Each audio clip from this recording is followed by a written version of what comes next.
"He sabotaged my boat and left me stranded," yelled my HOA president into 911 while sitting in my stolen speedboat at 2 a.m. The absurdity was incredible. She took my boat without permission, then called authorities claiming I was the wrongdoer. But what Patricia didn't know was that I could monitor and control everything she was doing from my phone. This unreasonable woman thought she was teaching me a lesson about community standards, but she was about to receive the biggest reality check of her life. This is the wild, true story of the most spectacular HOA Karen breakdown ever documented. Drop a comment. Where are you watching from? And have you ever dealt with a difficult HOA president? Hey everyone, welcome back to BD Stories. Today's story is absolutely insane. Stick around and let me know what you think in the comments. 6 months ago, I thought I'd found paradise when I bought my lakefront house at Pine Lake. My name's Jake Mitchell, I'm 38, and after my software startup got acquired, I decided to trade my cramped city apartment for something with actual breathing room. The best part wasn't the house itself, though it was nice enough. It was my morning commute.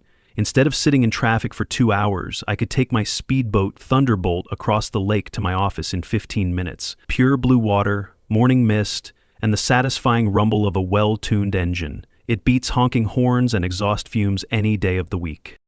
Patricia Stone had other ideas about my peaceful existence. At 62, she'd been the HOA president for 8 years, ever since her husband Harold died and left her with the biggest house on the lake, and apparently nothing better to do than monitor everyone else's lives.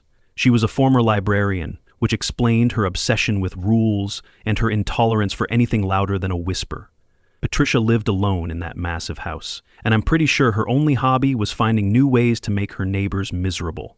She had this way of appearing whenever you were doing something even remotely enjoyable, clipboard in hand, ready to cite some obscure regulation you'd supposedly violated.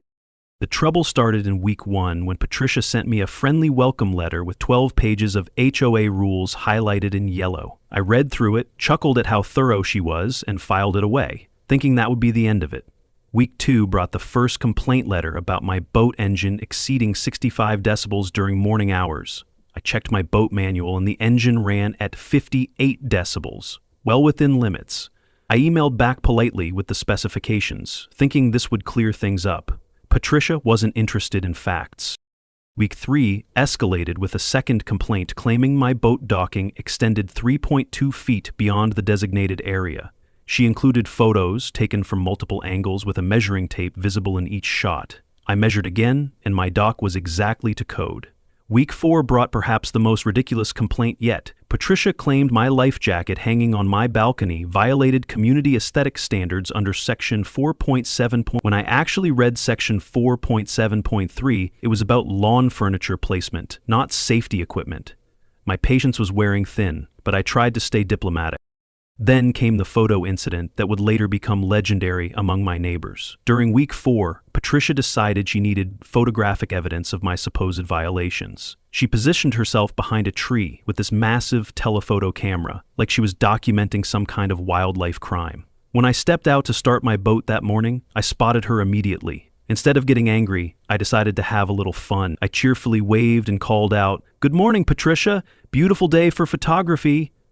The woman practically jumped out of her skin. She jerked backwards so fast she tripped over her own tripod and tumbled into the shallow water at the lake's edge. Her expensive camera made this satisfying splash as it sank to the bottom. Being a decent person, despite my growing frustration, I waded in to help her up and retrieve her waterlogged camera. "Thank you," she sputtered, mascara running down her cheeks, soaking wet and clearly humiliated. "I was just documenting the wildlife." I handed her the ruined camera with a grin. "The wildlife must be fascinating. Same time tomorrow?" Patricia's face turned red with embarrassment and rage as neighbors peeked out their windows at the commotion. That's when I knew this wasn't going to end with polite emails and property line measurements. The monthly HOA meeting arrived like a bad storm you can see coming but can't avoid. Patricia had prepared a full PowerPoint presentation titled "The Jake Mitchell Problem, a Threat to Community Standards." She'd printed handouts, prepared charts showing supposed noise violation patterns, and invited every resident via certified mail. Only 12 people showed up, including me, but Patricia proceeded as if she were addressing the United Nations. For 20 minutes, she read her 47-point violation report. complete with timestamps, decibel measurements taken with a phone app, and property line calculations she'd done herself with a measuring tape. The woman had clearly spent more time documenting my daily routine than most people spend on their actual jobs. I sat quietly, taking notes and cataloging every inaccuracy with my engineering mind until she finished her presentation. Then I stood up with a simple manila folder. "Thank you, Patricia. Very thorough," I said calmly, opening the folder. "According to Article 2, Section 3 of our HOA Charter, boats under 25 feet may operate from 6 a.m. to 8 p.m. My boat is 22 feet, and I use it from 7 a.m. to 6 p.m. I flipped a page. Section 4.1 states private docks are not subject to HOA spacing requirements. Section 4.7 covers patio furniture and plantings, not safety equipment. Patricia's face reddened as she realized her research was completely wrong. "You think you're so smart with your loopholes?" she snapped. "They're not loopholes, Patricia. They're just the actual rules." Other residents started murmuring in agreement, and I could see Patricia losing control of the room she'd dominated for 8 years. That night, I went home and opened my laptop. I had originally built my boat control app just to track maintenance schedules, but now I've started adding new features: GPS location tracking, engine diagnostics, and something I hoped I'd never need: remote engine controls. If Patricia wanted to escalate this beyond reasonable neighbor disputes, I wanted to be prepared. I had no idea just how far she was willing to go to win this war, but something told me those 12 pages of highlighted rules were just the beginning. What made Patricia so determined to control every aspect of lake life? And how far would she go when legal complaints didn't work? Comment below. Have you ever dealt with a neighbor like Patricia? Type Karen if you think she's about to do something really stupid. The week after the HOA meeting, Patricia began what she dramatically called her documentation phase. Her public embarrassment had fermented into something darker, an obsession. She hired a man named Jerry from a sketchy online classified ad. He claimed to be a private investigator, though his $50 a day fee and battered Honda Civic suggested otherwise. The fedora he wore, like he was cosplaying a detective from a 1940s noir film, didn't help either. Patricia gave him one job: follow Jake Mitchell and document every possible violation, no matter how trivial. Day one was already a disaster. Jerry showed up before sunrise, parked across the street with a thermos and a pair of toy-looking binoculars. I waved to him from my kitchen window. He panicked, ducked, and spilled coffee all over himself. I could hear the swearing from inside my house. On day two, I found him crouched awkwardly behind trees around the lake. During my evening jog, I stopped beside him and smiled. "You must be Jerry. Patricia said something about community monitoring. You want some water?" He blinked like I'd caught him stealing. "Bird watching," he stuttered. "Nice. What species?" The blue-footed lake bird?" I laughed. "I think you mean the great blue heron. No foot color distinction. But hey, good luck." By day 3, Jerry gave up. I spotted him playing Candy Crush at a local coffee shop, jotting fake notes into a pad. Patricia didn't slow down. When spying failed, she went bureaucratic. She filed anonymous complaints to every agency she could think of. She called the county noise control about supposed boat noise violations. An inspector came, tested my boat at 54 decibels, well within legal limits, and complimented the engine maintenance. Next came the Coast Guard. She accused me of unsafe vessel operations. They showed up, did a surprise check, and ended up praising me, even adding my name to their list of exemplary recreational operators. Finally, she contacted the EPA, claiming fuel runoff from my boat was poisoning the lake. After testing, they declared Pine Lake a model of environmental safety and added us to their Community Excellence Program. Each failed attempt made Patricia more frantic. She became convinced I had somehow bribed all the agencies. By week 6, she snapped. If she couldn't get me through channels, she'd get me with physical evidence. She tracked my routines. Leave at 7 in the morning, return by 6 in the evening, lights out by 10. One Tuesday night, dressed in black yoga pants and a hoodie, what she apparently considered stealth attire, she crept down to my dock just before midnight. Her plan, I later guessed, was to disable something just enough to strand me, then conveniently show up as the helpful neighbor. Maybe she hoped to restore her image, or maybe she just wanted control. But I had installed security cameras 2 weeks earlier. At 11:47 p.m., footage showed Patricia emerging from the bushes with a flashlight. She tripped over a rope, stumbled into the boat, and accidentally honked the horn. She froze, wide-eyed, for nearly a full minute before tiptoeing toward the engine. There, she opened the hatch and paused, clearly clueless. She pulled out her phone and started Googling how to sabotage a boat. She unscrewed a random decorative trim piece, which dropped into the water with a splash. She winced. Then she tried the oil cap, failed, and eventually took out a screwdriver to poke at things she didn't understand, muttering, "This has to do something." Then came the bag of sand. She poured it into what she thought was the gas tank. It was the cup holder. Finally, she placed a manila envelope labeled "confidential" on the boat seat, like she was planting evidence of some criminal scheme. As she tried to leave, her yoga pants caught on a cleat. She ripped them and almost fell into the lake. One shoe slipped off. She limped away barefoot, muttering, "That'll teach him to humiliate me." The next morning, I sipped my coffee and reviewed the footage. I wasn't angry. If anything, I felt a weird pity. But the escalation was alarming. I called my college friend Sam Brooks, now the local police captain. "Sam, I've got a neighbor who's gone from annoying to criminal. Let me guess, HOA president with a power complex?" "Bingo. Last night she tried to sabotage my boat. I have it all on camera. But here's the thing. I think she's gearing up for something worse." "You want to press charges?" "Not yet. I want her to walk herself into something she can't wiggle out of." "You want to bait her?" "Yes. Let her think she's won. Let her steal the boat. With tracking, remote engine kill. You ready to nab her mid-crime?" Sam paused. "You sure about this? It'll wreck her life." "She'll already wrecked her own reputation. I'm just giving her rope." We spent an hour planning. I upgraded the boat's GPS to live tracking, installed a remote shutoff via my phone, and left spare keys and a few fake confidential files on board. Sam coordinated local patrol coverage, and I set an alibi. I'd be clearly out of town. That night, as I double-checked the new boat controls, I got a news alert. Pine Lake HOA President Patricia Green was facing a no-confidence petition signed by 15 residents. Was that enough to tip her into one last act of desperation? Comment below. Was I going too far, or did Patricia bring this on herself? Type TRAP if you think she was about to walk straight into it. Creating my out-of-town story required careful planning. I booked a hotel room 2 hours away, posted on social media about a weekend business retreat, and made sure Patricia overheard me telling my landscaper, "I'll be gone Thursday through Sunday. Keep an eye on things, especially the boat." Thursday afternoon, I drove to my hotel, checked in, took a selfie in the lobby, then immediately drove back. I parked my car in the hotel garage where it wouldn't be seen, and took a ride share to my friend Mike's apartment, 30 minutes from Pine Lake. From there, I had perfect internet to monitor my boat's location and security cameras while maintaining my alibi. I called Sam to confirm that Phase 1 was complete. "I'm officially out of town, but actually watching from Mike's place."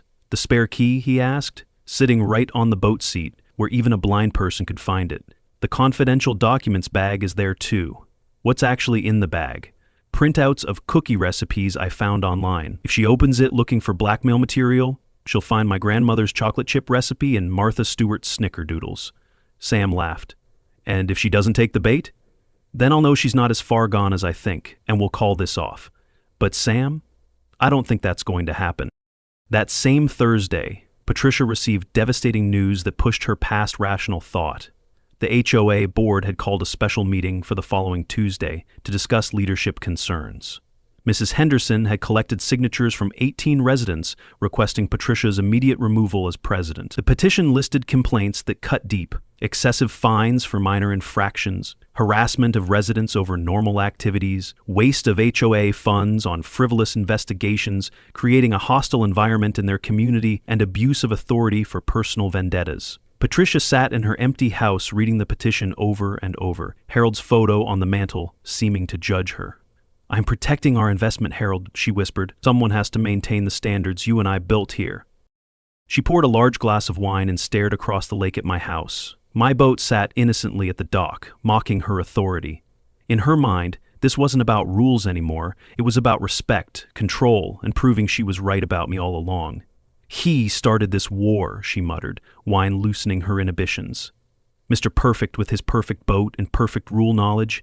Everyone loved this neighborhood before he came along with his noise and his attitude. The wine amplified her resentment, and in her increasingly distorted thinking, I wasn't just a rule-following neighbor. I was the symbol of her failure to control her domain, the reason Harold would be disappointed in her, the cause of every problem at Pine Lake. She called Jerry one last time. "I need you to do something more direct." "Like what, Mrs. Stone?" "I think Jake is hiding something criminal. We need to search his property when he's not there." "Ma'am, that's breaking and entering. I can't." "You're fired." She hung up and poured another glass of wine. Patricia opened her laptop and started researching how to gather evidence of illegal activity and citizens' arrest procedures. The wine and her growing desperation combined into a dangerous cocktail of bad judgment. Friday at 11 p.m., emboldened by liquid courage and righteous anger, Patricia decided tonight was the night. She would search my boat for evidence of illegal activity, and if she found nothing, she would plant something. Anything to prove she was right about me. Wearing all black again, she brought a backpack with evidence-planting supplies, a bag of suspicious white powder that was actually flour, some random USB drives, and printouts of fake financial documents she'd created on her computer. I watched her approach through my security cameras from Mike's apartment. "She's making her move," I texted Sam.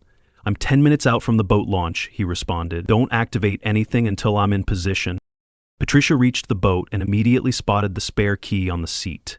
"Too easy," she whispered suspiciously. "This is definitely a trap." She examined the key like it might explode, then the boat, then the key again. For 20 minutes she circled the boat like a confused predator, taking photos of everything with her phone, looking for evidence that I was setting her up. She found the confidential documents bag and opened it with trembling hands. Add chocolate chips gradually while mixing on medium speed. Bake for 12 minutes at 350 degrees. What the hell? She flipped through more pages. Martha's famous snickerdoodles. Holiday fudge recipe. This is just cooking. Her conspiracy theory crumbled. Maybe I really was just a normal guy with a boat.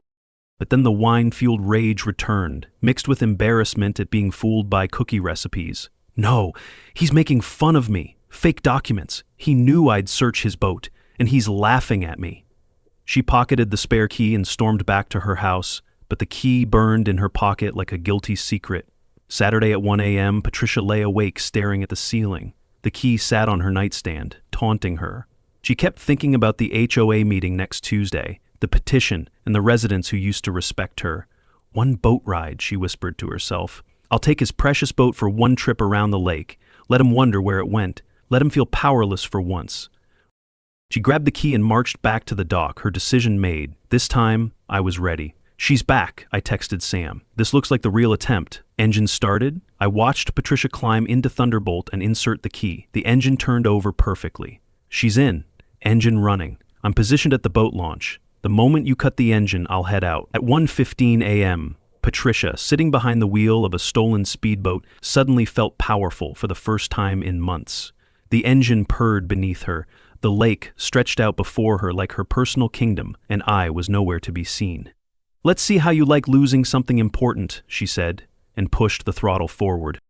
I watched my GPS tracker as Thunderbolt accelerated across the lake, 20 miles per hour, 30, 40. Patricia was really going for it, and for a moment I actually felt sorry for her. She was about to discover the intoxicating freedom of driving a powerful speedboat at night, the lake completely empty, the moon bright, and for the first time since Harold died, she probably felt truly alive and in control. "This is what power feels like," I could imagine her shouting over the engine noise. She pushed the throttle further, 45 miles per hour across the glassy water, the boat skimming like a flying machine. But her joyride was about to come to an abrupt end. Is Patricia really about to destroy someone's life over a neighborhood dispute? Hit that comment button. Do you think I should stop Patricia now or let her dig herself deeper? Type stop or go to vote on what I should do next. Patricia discovered the intoxicating freedom of driving a powerful speedboat at night. The lake was completely empty, the moon was bright, and for the first time since Harold died, she felt truly alive and in control. "This is what power feels like," she shouted over the engine noise, pushing the throttle further to 45 miles per hour across the glassy water. I watched the GPS tracker with mixed emotion. Part of me was angry she'd stolen my boat, but another part almost admired her boldness. "She's doing 50 now," I texted Sam. "I think she's actually enjoying herself." "How long are you going to let this go on?" he replied. "A few more minutes. Let her get really comfortable. Let her think she's gotten away with something." Patricia piloted Thunderbolt in wide circles around the lake, imagining she was teaching me the ultimate lesson. In her wine-addled mind, this wasn't theft, it was justice. She was reclaiming the lake from someone who didn't respect her authority. She passed her own house and waved sarcastically at it. Look at me now, Harold. I'm taking control. I'm fixing things. The speed, the power, the feeling of finally winning, it was addictive. Patricia decided to really send a message by taking the boat to the far end of the lake, a 15-minute trip that would definitely panic me when I discovered it missing. Time to wrap this up, I texted Sam. She's heading for the deep water. Perfect, I'm ready. I hovered my finger over the engine kill button on my phone. Sorry, Patricia, but you chose this path. At 1:27 a.m., I pressed the button. Thunderbolt's engine died instantly. The sudden silence was deafening. Patricia, doing 50 miles per hour 1 second and coasting the next, nearly flew over the windshield as the boat's momentum carried it forward. "What the hell?" she screamed, grabbing the steering wheel. The boat's momentum carried it another 200 yards before it settled into a slow drift in the middle of the lake. She turned the key frantically, nothing. She pumped the gas pedal, nothing. She hit the dashboard with her fist, still nothing. "Start, you piece of garbage, start!" For 5 minutes, Patricia battled the boat's controls like she was performing an exorcism. She tried everything her panic mind could think of, turning the key on and off, checking for loose wires she had no idea how to identify, even getting out and checking if something was wrapped around the propeller. The temperature was 55 degrees. She was wearing thin black clothes. The shore looked impossibly far away in every direction. The wine was wearing off, replaced by cold reality. This can't be happening. This can't be happening. She checked her phone. Full battery, good signal. She briefly considered calling a friend for help, then realized she'd have to explain why she was in my boat in the middle of the night. Then she remembered I was out of town at some business retreat. I wouldn't even know the boat was missing until I got back Sunday. A terrible plan formed in her desperate mind. At 1:32 a.m., Patricia dialed 911, took a deep breath, and transformed herself into the victim she needed to be. 911, what's your emergency? The operator answered. Yes, I need help immediately. I'm stranded on Pine Lake and I think someone is trying to hurt me, Patricia replied, her voice shaking with cold and manufactured fear. What's your location, ma'am? I'm in the middle of the lake, in a boat. The engine just died, and I can't get back to shore. How did you get to the middle of the lake? My neighbor, Jake Mitchell, let me borrow his boat earlier, but now I think he's done something to it remotely. He's been harassing me for months, and I think this is his way of getting revenge. Ma'am, you're saying someone sabotaged the boat while you were on it? Yes, he has some kind of app on his phone. He can control the engine. I've seen him use it. This was actually true. I did have a boat control app, which Patricia had noticed me using for maintenance checks. And this is your boat? The operator asked. After a long pause, Patricia replied, Well, technically it's his boat, but he gave me permission to use it. We had an arrangement. What kind of arrangement? Look, that's not important right now. I'm trapped out here and it's freezing. Can you send someone to help me? Of course, ma'am. I'm dispatching the Marine Patrol. Can you describe the boat? It's blue, about 20 feet long, called Thunderbolt. But listen, when you contact Jake Mitchell, don't believe anything he says. He's been trying to get me removed from the HOA board, and this is his way of intimidating me. Ma'am, I need you to stay calm. Help is on the way. Are you in immediate danger? Patricia was warming to her role. I don't know. He could do anything with that app. What if he starts the engine while someone is in the water? What if he's monitoring my location right now? He's probably listening to this call. Ma'am, are you saying this Jake Mitchell can hear our conversation? I wouldn't put anything past him. He's some kind of tech genius. He probably has my phone tapped. He's been planning this for weeks. At this point, listening to the police scanner app on my phone, I could barely contain my laughter. She's really committing to this story, I texted Sam. Ma'am, let's focus on getting you to safety. Are you wearing a life jacket? The operator continued. No, he didn't provide safety equipment. See, this was all planned. There should be life jackets on board any registered vessel. Well, I don't see any, Patricia replied, though she hadn't looked. Please check the storage compartments under the seats. After a pause, she said, Okay, there are some here. But that doesn't change anything. He lured me onto this boat and then trapped me. Ma'am, you said he gave you permission to use the boat. Did you have that permission in writing? No, it was verbal. We discussed it at the HOA meeting. And what time did this discussion take place? Patricia realized her story had problems. Look, why are you interrogating me? I'm the victim here. Jake Mitchell is the one you should be investigating. I'm just gathering information, ma'am. What time did you get on the boat? Around earlier this evening, before it got dark. So you've been on the water for several hours? No, we went for a short ride, then I came back, but then the engine died when I tried to leave again. You tried to leave again at 1:30 a.m.? Patricia was getting flustered. I couldn't sleep. I thought a short ride would help, but then he activated his sabotage app. Ma'am, I'm going to connect you with our Marine unit. They'll be with you shortly. Meanwhile, I called Sam directly. She just gave the most insane 911 call in history. She's claiming I let her borrow the boat but then sabotaged it remotely. I heard the whole thing on dispatch, Sam laughed. She also just admitted to taking your boat at 1:30 a.m. for a short ride to help her sleep. Are you heading out? Already on the water. I should reach her in about 8 minutes. What's the plan when you get there? Well, she called 911 to report being sabotaged by you, so I'll have to investigate her claim, which means interviewing both of you about this arrangement for her to use your boat. And when she can't produce any evidence of this arrangement, then we'll have to consider other explanations for why she was operating your vessel without permission at 1:30 a.m. I grinned in the darkness of Mike's apartment. I'll head back to Pine Lake now. Should be there in 30 minutes. Perfect timing. This is going to be interesting. What happens when Sam starts asking detailed questions about her arrangement with me? And will Patricia's story hold up under scrutiny? Smash that comment button. What do you think Patricia will say when the police start investigating her claims? Type "busted" if you think her story is about to fall apart completely. Sam's Marine patrol boat reached Patricia at 1:45 a.m., and she immediately launched into her victim's story before he even spoke. "Thank God you're here. Jake Mitchell tried to kill me. He has some kind of remote control app that can shut off boat engines. This was all planned."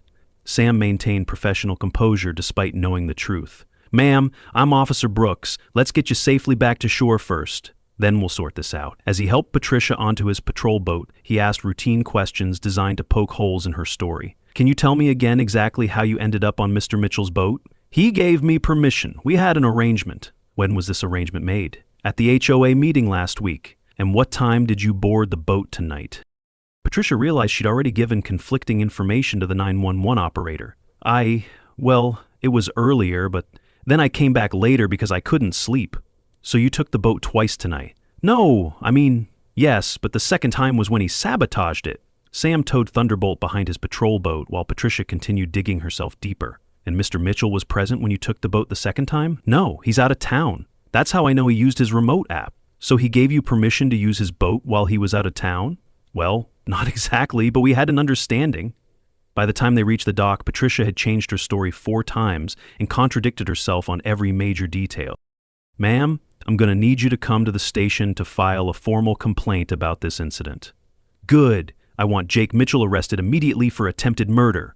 We'll certainly investigate your claims thoroughly, but first, I need to contact Mr. Mitchell to get his version of events. He's out of town. He planned this whole thing so he'd have an alibi. Then I suppose we'll have to wait for him to return. Shouldn't take long. Attempted murder is a serious charge." At 2:15 a.m., Patricia sat in the interview room, coffee growing cold, still convinced she was the victim, preparing her official statement.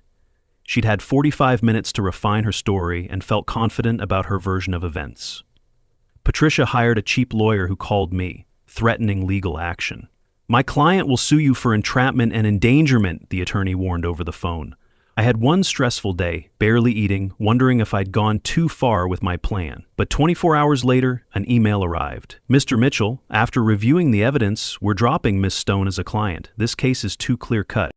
At 2:30 a.m., I arrived at the station, looking appropriately concerned and confused. "Officer Brooks, thank God, Patricia is safe. What happened to my boat?" Sam maintained the charade perfectly. "Mr. Mitchell, Miss Stone claims you gave her permission to use your vessel, then remotely disabled it while she was on the water." What? When did I supposedly give her permission?" Patricia interjected from across the room. "Don't play dumb. We discussed it at the HOA meeting." I looked genuinely puzzled. "Patricia, I've never given you permission to use my boat. At the HOA meeting, you were presenting a 47-point complaint about me having it." "That's a lie. Tell him, Officer Brooks. Tell him about our arrangement." Sam opened his notepad. "Miss Stone, can you be more specific about this arrangement? What exactly did Mr. Mitchell say to you?" Patricia realized she'd never thought this part through. "He said I could borrow at any time for HOA business." "Patricia, I've never spoken to you privately. Every interaction we've had was at public HOA meetings where you were trying to get me fined. You're lying. You gave me the spare key." "What spare key?" Patricia triumphantly pulled the key from her pocket. "This one." I examined it carefully. "Patricia, this is my spare key." How did you get it? You left it for me. Where did I leave it? On the boat seat? I turned to Sam. Officer, I never gave Patricia a key. I never gave her permission to use my boat. If she found a spare key on my boat, she would have had to board it without permission to get it. The room fell silent as Patricia realized her story had just collapsed. Sam asked carefully, Miss Stone, are you saying you boarded Mr. Mitchell's boat without his knowledge to retrieve a key you claim he left for you? That's not... He knew I would find it. Did he tell you to look for it? No, but... Did he call you or text you about borrowing his boat? No. Did anyone witness him giving you permission? No, but that doesn't mean it didn't happen. I quietly placed a USB drive on the table. Officer Brooks, I think this might help clarify the situation. Sam plugged the USB into his laptop. Mr. Mitchell, what am I looking at? Security camera footage from my dock, starting at 11:45 p.m. tonight. They watched Patricia's entire performance, creeping toward the boat in ninja clothes, finding the key, fumbling with the engine, and driving away at high speed while laughing maniacally. Miss Stone, Sam said carefully, this footage shows you taking Mr. Mitchell's boat without his knowledge or permission at 1:15 a.m. That constitutes theft of a motor vehicle. But he wasn't even home. How could I ask permission? Exactly my point. If he wasn't home, how could he have given you permission? Patricia watched herself on video and realized how guilty she looked. This is entrapment. He set me up. Patricia, I left my spare key in the boat by accident after maintenance yesterday. I had no idea you'd find it and steal my boat. You have an app that controls the engine. You shut it off remotely. Yes, I have a maintenance app that can diagnose engine problems and activate safety features. When my GPS tracker showed the boat speeding across the lake at 1 a.m., I used the emergency shutdown feature. Sam noted, that's a standard anti-theft feature on modern boats, like a car alarm. Patricia protested, so you admit you were tracking me? I was tracking my stolen boat, yes. Just like if someone stole my car. Sam reviewed the 911 call recording. Miss Stone, in your emergency call you said, Mr. Mitchell let you borrow his boat earlier, but also that he trapped you and tried to hurt you. Which version is true? Patricia realized she'd been caught in multiple lies. I was scared. I wasn't thinking clearly. You also said you took the boat because you couldn't sleep at 1:30 a.m. Does that sound like something someone does with a borrowed boat? I just needed some air. At 50 miles per hour across a lake in the middle of the night? Patricia slumped in her chair as the weight of evidence crushed her story. Fine, I took his stupid boat, but he deserved it. He's been harassing me for months, I added calmly. Patricia, you've sent me 23 complaint letters, hired a private investigator to follow me, tried to sabotage my boat twice, and now you've stolen it. I have documentation of everything. Brooks comments, 25 years on the force. Never seen someone record their own crime so thoroughly. Sam closed his notepad and reached for his handcuffs. But as Patricia realized she was about to be arrested, would she finally admit the truth? Drop a comment, do you think Patricia will finally take responsibility, or keep blaming me? Type guilty if you think she's finally caught, or Denny if you think she'll keep lying. Within 48 hours, word of Patricia's boat theft spread through Pine Lake like wildfire. The story was too bizarre not to share. The HOA president who complained about noise violations had stolen a speedboat and led police on a midnight chase across the lake. Mrs. Henderson organized an emergency HOA meeting for Friday evening with one agenda item: immediate removal of Patricia Stone from all HOA positions and board membership. Patricia, out on bail and facing criminal charges, made one last desperate attempt to control the narrative. She sent a mass email to all residents claiming she was the victim of a sophisticated harassment campaign by me, that I'd used illegal surveillance technology to entrap her and manipulated local police into believing fabricated evidence. She insisted she was conducting legitimate HOA business when the incident occurred and requested support as their elected president during this coordinated attack on community leadership. The email backfired spectacularly. Residents who were previously neutral now saw Patricia as completely delusional and potentially dangerous. I received dozens of supportive messages from neighbors, apologizing for what I'd endured, thanking me for handling things legally instead of just moving away, expressing disbelief that she'd actually stolen my boat and called 911, and praising me for saving the neighborhood from a tyrant. The emergency HOA vote wasn't even close. 34-0 to remove Patricia immediately. Even residents who didn't attend submitted proxy votes against her. It was the largest turnout in Pine Lake HOA history, with people driving in from vacation just to cast their vote. Facing criminal charges and complete social exile, Patricia made one final attempt to avoid consequences. She hired the only lawyer willing to take her case for the $500 she could afford to pay up front. Attorney Jim Morrison, who'd graduated from law school in 1987 and spent most of his career handling DUI cases and small claims disputes, had never dealt with boat theft, but needed the money. Morrison's legal strategy was simple. Claim I'd orchestrated the whole thing as an elaborate trap. Your Honor, Morrison argued in municipal court, my client was clearly entrapped by Mr. Mitchell, who deliberately left his boat key accessible, knowing she would find it. This was a premeditated scheme to get her arrested. The prosecutor, Assistant District Attorney Jennifer Walsh, barely had to respond. Your Honor, leaving your own property key in your own boat on your own dock is not entrapment. Ms. Stone made a conscious choice to take that key, steal the boat, and then lie to police about it. Judge Martinez reviewed the evidence, security footage, GPS data, the 911 recording, and Patricia's contradictory statements to police. Ms. Stone, the judge asked, do you have any evidence that Mr. Mitchell gave you permission to use his boat? Patricia, having fired Morrison mid-trial after he suggested she plead guilty, replied, I don't need written permission. I was the HOA president. I had the authority to investigate violations of community standards.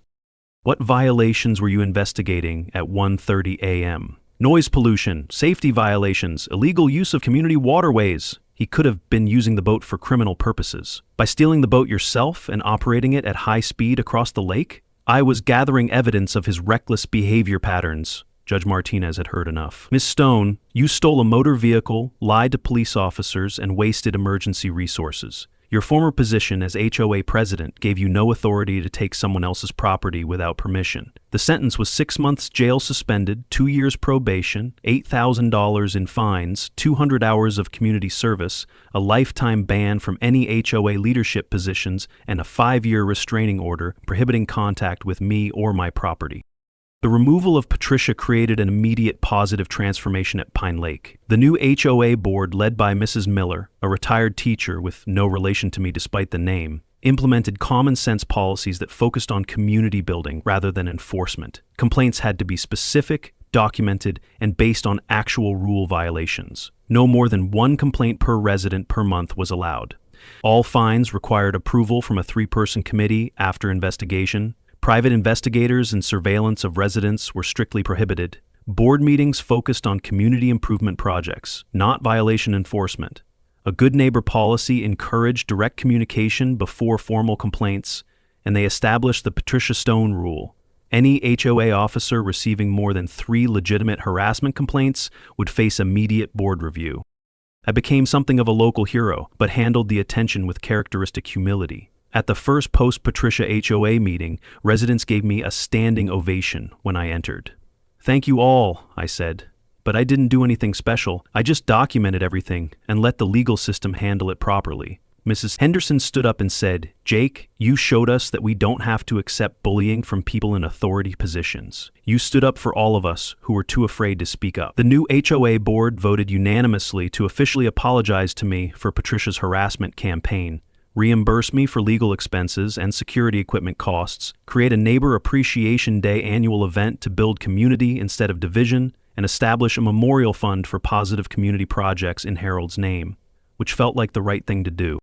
My daily boat commute resumed without incident. Neighbors waved from their docks, kids asked to see Thunderbolt up close, and parents thanked me for saving the neighborhood. The lake returned to the peaceful community it was meant to be.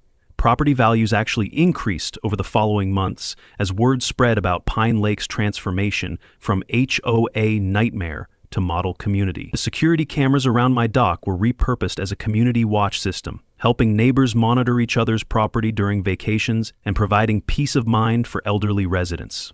Patricia completed her community service cleaning up state park beaches and finished court-mandated anger management classes. She sold her lake house for 15% below market value and moved to a downtown condo. Rumors suggested she tried to become president of her new building's tenant association, but was quietly rejected after residents found news articles about the boat theft online.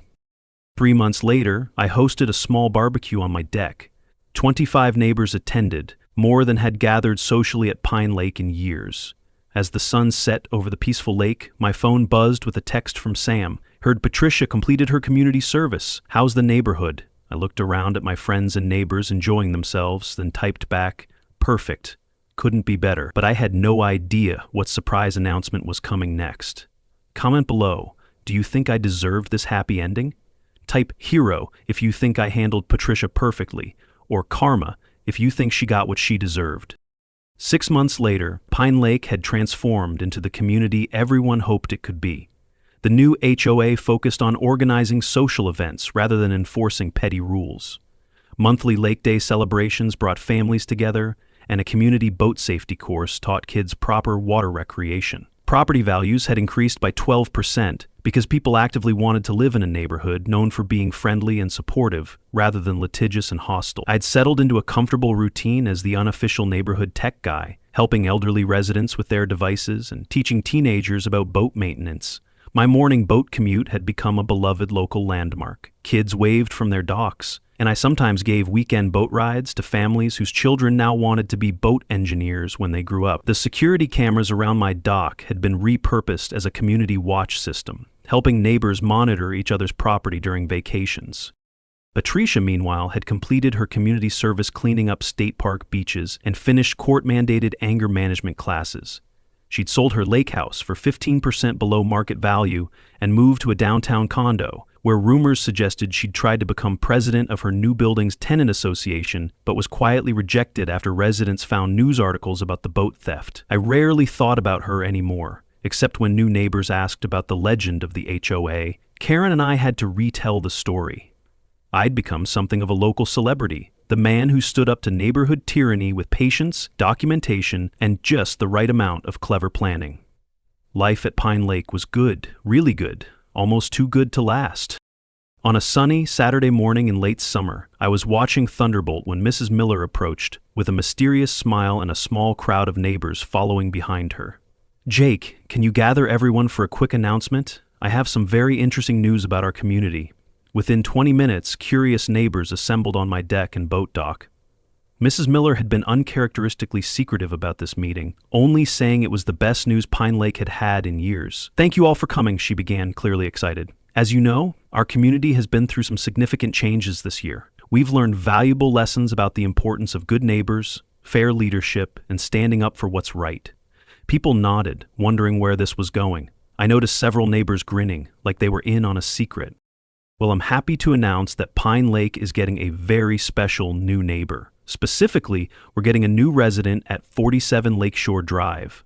Everyone's attention focused on Patricia's old house, which had been empty for 6 months. The new resident is someone who's already proven his commitment to our community's safety and well-being.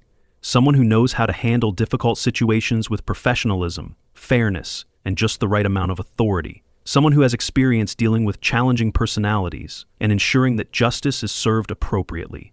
Sam emerged from behind the house next door, wearing a Pine Lake resident t-shirt and grinning broadly. "Surprise!" The crowd erupted in cheers and applause. I stared in complete shock. "Sam, you bought Patricia's house?" "Got it for 20% below market value," he laughed. "Turns out having your previous owner arrested for boat theft in the middle of the night really affects property desirability." Mrs. Henderson asked the question everyone was thinking. "Does this mean we have our own police officer living here full-time?" "Well," Sam said with mock seriousness, "I can't provide official police services just because I live here. But I can say that Pine Lake will now have someone with extensive law enforcement experience available 24/7 for neighborly consultation." The crowd cheered again. As the neighbors celebrated with impromptu drinks and snacks that seemed to have been pre-planned, I pulled Sam aside, still processing the surprise. "Okay, level with me. How long have you been planning this?" Sam grinned. "Since the night I arrested Patricia. When I saw that house go up for sale 2 months later, I knew it was perfect. Close to work, great lake access, and the most effective neighbor screening process imaginable." Neighbor screening process? Think about it. Anyone crazy enough to steal a boat and call 911 to blame the victim has already been weeded out of this community. This neighborhood is pre-tested for sanity and common sense. I laughed. "So you're saying Patricia's criminal behavior was like a quality control filter?" "Exactly. Plus, I've always wanted lakefront property, and your daily boat commute convinced me that water transportation beats highway traffic any day. Sam pulled out his phone and showed me a familiar-looking app. I bought a boat, too. Nothing as fancy as Thunderbolt, but it's got GPS tracking and remote engine control. You didn't. Learned from the best, though hopefully I won't need the theft recovery features in this neighborhood. They watched the neighbors enjoying themselves on my deck. Kids were playing safely by the water, while adults shared stories and laughed. The contrast with the tense, fearful atmosphere from a year ago was remarkable. You know what the best part is? Sam said. What? Patricia spent 8 years trying to control this neighborhood through fear, intimidation, and petty rule enforcement. Now it's going to be protected by someone who actually understands community policing and neighbor relations. I raised my beer. To poetic justice. Sam clinked bottles. To the most expensive boat theft in Pine Lake history. 1 year later, Pine Lake hosted its first annual Community Safety and Fun Day, a family-friendly event featuring boat safety demonstrations, neighborhood watch training, water sports competitions, and a massive potluck dinner. Sam and I co-hosted the event, teaching families about GPS tracking, security cameras, and water safety while emphasizing that technology should protect privacy, not invade it. During the evening barbecue, Mrs. Miller presented me with a custom plaque in appreciation for showing us that standing up to bullies benefits everyone, and that patience and documentation defeat harassment every time. As I accepted the plaque to thunderous applause, my phone buzzed with a message from an unknown number. Saw your community event photos online. Looks wonderful. Hope you're all very happy together. I showed the message to Sam, who shrugged. Probably best to just delete it and enjoy the party. Agreed. I deleted the message and turned my phone face down. Looking around at my neighbors, kids playing safely in the water, families enjoying themselves, Sam grilling burgers in his officer-friendly apron, I reflected on how one person's obsession with control had accidentally created the perfect community. Sometimes the best outcomes really do come from the worst situations.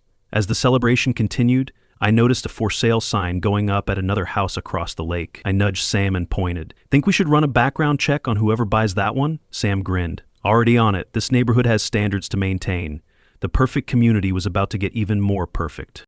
Hit that like button if you think Sam and I make the perfect neighbor team. Comment perfect if you want to live in a community like Pine Lake, or share your own HOA horror stories below. And don't forget to subscribe, because karma stories like this don't write themselves. Still here? You're one of us now.